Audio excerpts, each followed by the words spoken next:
Ito naman ang SPR Gilmore, kapatid ng gold kanina. Harvest na rin din siya. Simulan na natin silang harvesting isa-isahin dahil nag-aaway-aaway na sila. Good naman ang kanyang katawan. Quality. Check. Quality. Picom. Body. Check. Quality. Halos magti 3 months pa lang. Kakapalo pa lang. Wala pa. Wala pang 3 months. Pero quality. Harvest natin yan. Yun ang kapares ng gold sa tuwak. Sila magkapares dahil silang pares malaki na nagsabay. Lumaki. Harvest natin siya. Kaya natin sa natin.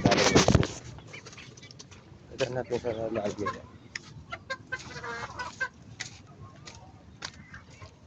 Dito siya lalagay. Dito natin siya lalagay. Harvest na yan. Ang wing band pala nito ay wing band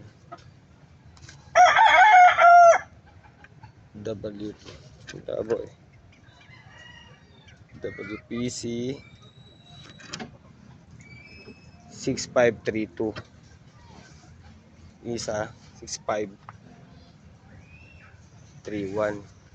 Ito naman ang pangalawa. Yes.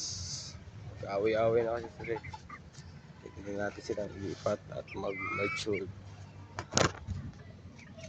Ito natin lilipat yan.